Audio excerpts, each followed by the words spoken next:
नमस्कारम। मैं डॉक्टर रेखा वर्मा, राजकीय बांगड़ महाविद्यालय डिडवाना से। आज का मेरा विषय BA प्रथम वर्ष हिंदी साहित्य में प्रथम प्रश्न पत्र है और हम बात कर रहे हैं आदिकाल की प्रमुख विशेषताओं की। इस काल में वीरगाथात्मक रचनाओं का इतना प्राचुर्य एवं प्रभाव था कि ये काव्य जनमानस में सम्मान के साथ प्रतिष्ठित हो गए। इस काल की वीर गाथाओं का अध्ययन करने से की विशेषताएं हैं। पहली है प्रामाणिकता संदिग्ध। वीर गाथात्मक जितनी भी रचनाएं उपलब्ध हुई हैं वे संदिग्ध हैं। उनके रचनाकार और समस्त रचना की प्रामाणिकता पर संदेह के प्रश्न उभरे हुए हैं। हम्मीर रैसो को अपभ्रंश की रचनाओं में स्थान दिया जाता है, तो भी पृथ्वीराज रैसो, कुमान रैसो, बीसलदेव रैसो तथा परमाल रैसो ये चार रचनाएं वीर गाथाओं से युक्त मिलती हैं। इन चारों काव्यों की भाषा, शैली तथा विषय वस्तु की छानबीन करने से ज्ञात होता है कि इनमें शताब्दियों तक परिवर्तन और परिवर्धन होता रहा है। ये प्रबंध किसी एक कवि के नहीं अपितु अनेक कवियों द्वारा अनेक पीढ़ियों में पूरे किए गए हैं। इनमें इतना परिवर्तन हुआ कि सारे काव्य के शेपक ही दिखाई देते हैं। इसका रचनाकाल भी संदिग्ध है। कुमान रैसो में 16वीं शती तक सामग्री का उपयोग किया गया है। परमाल में तो 18वीं शती तक की भाषा का प्रयोग है और पृथ्वीराज रैसो में तो इतना अधिक मिलावट है कि स्वयं शुक्ल जी ने इसे जाली और अप्रामाणिक कह दिया है। इसकी प्रामाणिकता और अप्रामाणिकता को लेकर विद्वानों के दो दल हो गए हैं। दोनों ही दल इस काव्य की सामग्री के आधार पर सशक्त तर्कों द्वारा इसे प्रामाणिक या अप्रामाणिक सिद्ध करते हैं। दूसरा आता है इतिहास विरुद्ध।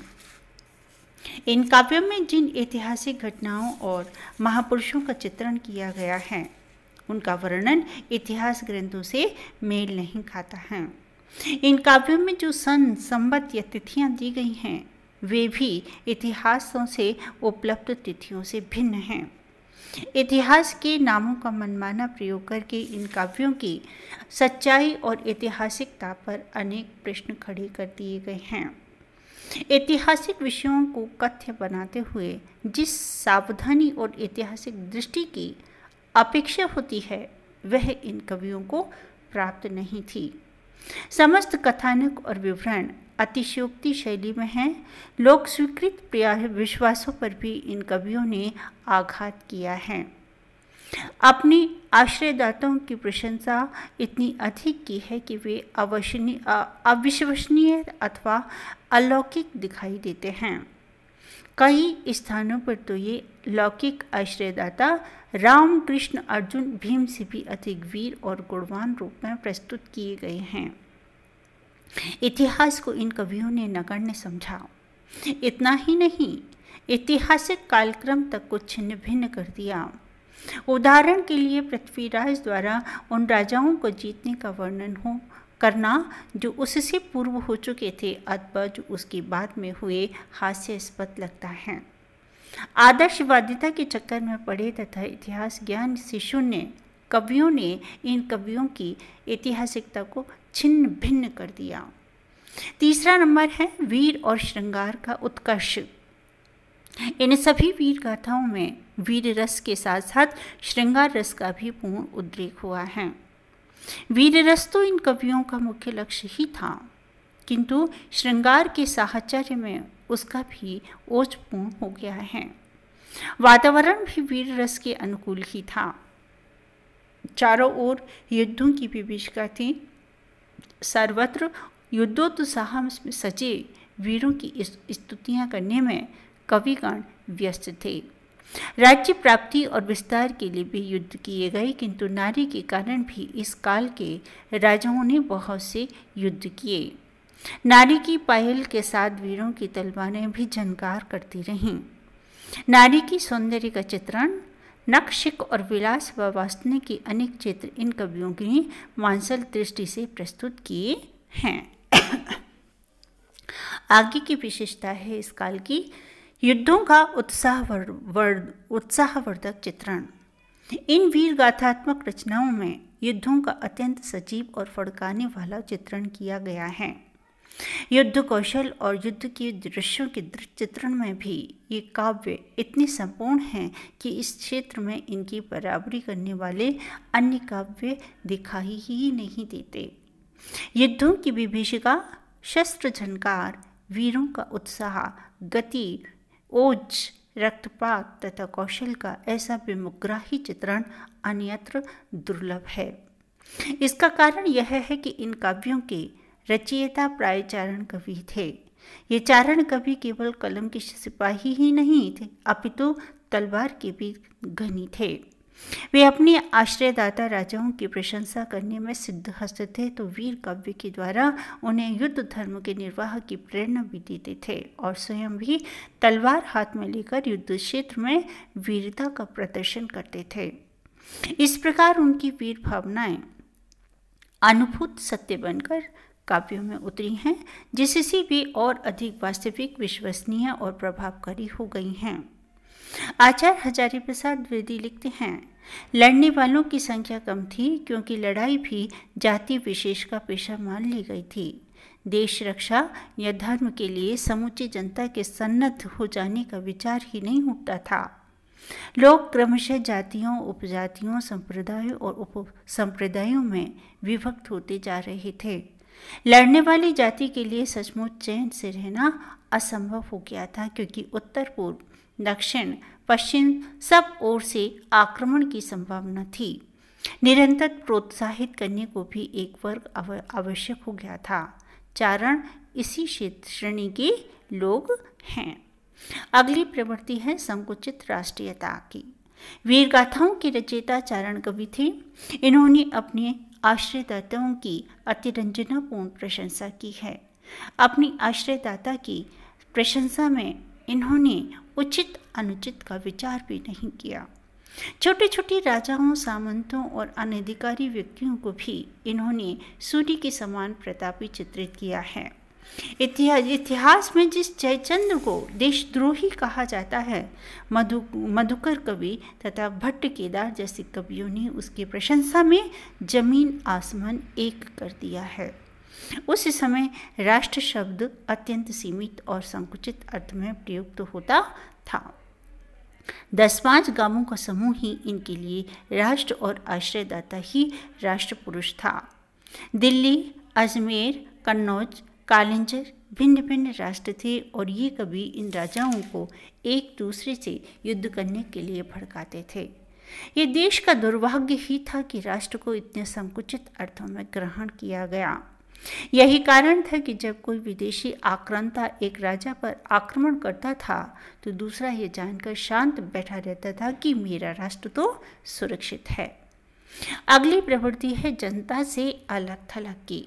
इन गाथाओं में सामंतों, राजाओं, रनिवासों और उनकी आचार व्यवहार, ऐश्वर्य, वैभव का चित्रण है। सामान्य मनुष्य को इनमें कोई महत्व नहीं दिया गया है, अतः इनमें तत्कालीन समाज की वस्तु स्थिति का लेखा जोखा नहीं है। राजाओं और सामंतों को समाज का मुखिया तो माना जा सकता है, किंतु उनके तौर तरीकों से आम जनता के जीवन स्तर, हार व्यवहार को नहीं आंका जा सकता। अगली प्रवृत्ति है प्रकृति चित्रण की। चारण कवियों ने युद्धों के अवसर पर, सेनाओं के प्रयाण पथों पर तथा नारी के श्रृंगारी संकेत स्थलों पर प्रकृति को निकटता से देखा था। इन कवियों ने प्रकृति के आलंबनगत तथा उद्दीपनगत चित्र बहुत कुछ व्यापक पृष्ठभूमि पर अंकित किए हैं। नगर, नदी, वन, पर्वत, उद्यान आदि के चित्र बहुत सुंदर बन पड़े हैं। इन प्रकृति चित्रणों में बंधी बंधाई परिपाटी का अनुसरण किया गया है, फिर भी वे विशद हैं। उनमें स्वतंत्र प्रकृति के प्रति मानसिक अनुराग का अभाव खटकता है। कहीं कहीं तो प्रकृति चित्रण के नाम पर प्राकृतिक पदार्थों की सूची मात्र दी गई है। अगली प्रवृत्ति है काव्य रूप की। ये वीर गाथाएं प्रायः प्रबंध और मुक्तक दोनों काव्य रूपों में उपलब्ध हैं। प्रबंध काव्य का श्रेष्ठ उदाहरण चंद्रवरदायी कृत पृथ्वीराज रासो है तथा मुक्तक काव्य की मधुरता से सुशोभित विसल देव रासो है। काव्य रूपों में विविधता का अभाव है। दृश्य काव्य तथा गद्य काव्य का उस काल में सर्वथा अभाव दिखाई देता है। परमाल रसों में वीर गति है जो मुक्तक काव्य के ही अंतर्गत आते हैं। युद्धों तथा राजाओं के विवाहों के कारण नित्य प्रति घटनाएं इन्हीं घेरों में घिरी हुई थीं। अतः केवल प्रबंध या मुक्तक काव्य रूपों का निर्वाह शायद इनकी विवशता थी। अगली प्रवृत्ति है छंदों का वैविध्य। इस काल के वीर गाथा काव्यों में छंदों का विविधमुखी प्रयोग किया गया है। एक प्रकार से यह काल छंद क्रांति का काल था, जिसमें अनेक छंदों का प्रौढ़ प्रयोग किया गया और उन्हें भाव प्रकाशन की सामर्थ्य शक्ति प्रदान की गई। सिद्धों, नाथों तथा जैन कवियों के काव्य में प्रयुक्त तो सभी छंदों के अलावा कुछ ऐसे छंदों का विशेष प्रयोग किया गया जो वीर रस की अभिव्यक्ति में सर्वाधिक सहायक प्रमाणित हुए और आगे के कालों में भी जिन्हें वीर रस के लिए सुरक्षित कर दिया गया। दोहा, सोरठा, तोटक, तोमर, गाथा, गाहा, आर्या, रोला, उल्लाला, कुंडलिया आदि अनेक छंदों के उचित प्रयोग से इन काव्यों ने छंदों के क्षेत्र में नेतृत्व किया है। अगली प्रवृत्ति है रासो ग्रंथों का सृजन। आदिकाल में रासो नामक ग्रंथों की रचना पर्याप्त मात्रा में हुई। अनेक ग्रंथों के नाम के अंत में रासो शब्द जुड़ा हुआ है, जैसे पृथ्वीराज रासो, बीसलदेव रासो, परमाल रासो, हम्मीर रासो, खुमान रासो। इस रासो शब्द की व्युत्पत्ति के बारे में भी विभिन्न मत प्रतिपादित किए गए हैं। फ्रांसीसी विद्वान तासी ने रासो शब्द का संबंध राजसूय शब्द से लगाया, जबकि इस काल में राजसूय का उल्लेख तक किसी काव्य में नहीं है। कुछ विद्वान इस शब्द को रासक शब्द से बना हुआ बताते हैं, जो मूल रूप से रासक छंद का ही रूपांतर है। संदेश रासक इसका प्रमाण है। रासक शब्द के ध्वनि, क्रीड़ा, गर्जन, विलास आदि अनेक अर्थ होते हैं। आचार्य रामचंद्र शुक्ल ने इस शब्द की व्युत्पत्ति रायण शब्द से स्वीकार की है, जो कालांतर में विकृत होकर रासो हो गया। कुछ लोग इसे रहस्य शब्द से निर्मित मानते हैं। कुछ अन्य विद्वान इस शब्द का अर्थ राजस्थानी और ब्रज भाषा के रासो शब्दों से जोड़कर करते हैं, जिसका अर्थ लड़ाई झगड़ा होता है। नरोत्तम स्वामी रासो शब्द की व्युत्पत्ति रसिक शब्द से मानते हैं। रसिक से रासो शब्द बने हैं। राजस्थानी में ये कथा काव्य के अर्थ में प्रचलित है। आचार्य चंद्रावली पांडे इस शब्द को संस्कृत के रासक शब्द की देन मानते हैं। संस्कृत साहित्य में रासक की गणना रूपक या उपरूपक में हुई है। आचार्य हजारी प्रसाद द्विवेदी रासक नामक छंद तथा काव्य भेद के आधार पर रासक शब्द से रासो की व्युत्पत्ति मानते हैं। अगली प्रवृत्ति है डिंगल और पिंगल भाषा। इन काव्यों की एक बड़ी विशेषता यह भी रही है कि इनमें डिंगल भाषा तथा पिंगल भाषा का प्रयोग किया गया है। डिंगल तत्कालीन राजस्थानी भाषा का ही नाम है। डिंगल भाषा वीरता, ओज, पौरुष तथा तेजस्विता की अभिव्यक्ति के लिए उपयुक्त भाषा थी। इसीलिए राजस्थान के चारण कवियों ने कथ्य और भाव के अनुरूप डिंगल भाषा का प्रयोग किया। उस समय राजस्थानी भाषा के लिए डिंगल तथा अपभ्रंश मिश्रित ब्रज भाषा के लिए पिंगल शब्द का प्रयोग होता था। डिंगल भाषा की यह परंपरा आगे पृथ्वीराज, दुर्सा, बांकीदास, सूर्यमल मिश्रण, नारायण सिंह भाटी तक चल रही है। डिंगल भाषा वीर रस के प्रकाशन के लिए अद्वितीय है।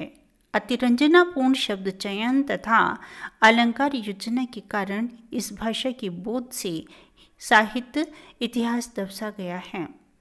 फिर भी डिंगल भाषा में राजस्थानी संस्कृति, परंपरा तथा मान मर्यादा आज भी सुरक्षित है। रविंद्रनाथ ठाकुर डिंगल के भाव सौंदर्य से अभिभूत होकर एक स्थान पर लिखते हैं, राजपुतानी के कवियों ने जीवन की कठोर वास्तविकताओं का स्वयं सामना करते हुए युद्धों के नक्कारों की ध्वनि के साथ स्वाभाविक काव्यगान किया। उन्होंने अपने सामने साक्षात शिव के तांडव की तरह प्रकृति का नृत्य देखा था, मगर कोई कल्पना के द्वारा उस कोटि के काव्य की कल्पना कर सकता है। राजस्थानी भाषा के प्रत्येक दोहे में जो वीरत्व की भावना और उमंग है वह राजस्थान की मौलिक निधि है और समस्त भारतवर्ष के गौरव का विषय है। यह डिंगल भाषा अपभ्रंश की विकास का अगला चरण है। डिंगल शब्द की व्युत्पत्ति के संबंध में भी विद्वानों ने भिन्न भिन्न मत व्यक्त किए हैं। पिंगल शब्द के आधार पर बने डिंगल शब्द को गंवारू अर्थ से जोड़ते हैं और श्री हरप्रसाद शास्त्री इसे प्रारंभिक भाषा डिंगल से जोड़ते हैं। बाद में पिंगल से तुक मिलाने होते ये डिंगल में बदल दिया। गजराज ओझा इस भाषा में प्राप्त डकार वर्णों की बहुलता के कारण इस भाषा को डिंगल नाम देने का विचार व्यक्त करते हैं। पुरुषोत्तम स्वामी डिंगल शब्द को डिम धन गल शब्दों से बना हुआ मानते हैं। डम का अर्थ है डमरू और गल का अर्थ है गला हुआ, अर्थात डमरू बजाने वाले साक्षात शिव की वाणी है। डिंगल की व्युत्पत्ति डिम धन गल की भी की जाती है, जिसका अर्थ है बालक की भाषा। श्याम सुंदर दास तथा चंद्रधर शर्मा गुलेरी डिंगल शब्द को अर्थहीन और पिंगल के अनुकरण पर बना हुआ मानती हैं। इस प्रकार से पिंगल शब्द के बारे में विद्वान एक मत नहीं हैं। श्याम सुंदर दास तथा आचार्य रामचंद्र शुक्ल पिंगल की एक भाषा मानते हैं जो उस काल की बोलियों के नियमबद्ध तथा परिमार्जित थी। डॉक्टर रामकुमार वर्मा भी ब्रज भाषा का प्रारंभिक नाम पिंगल ही मानते हैं। इस प्रकार से आदिकाल, उसका विकास, उसकी परिस्थितियाँ और उसकी प्रवृत्तियाँ पूर्ण होती हैं। धन्यवाद।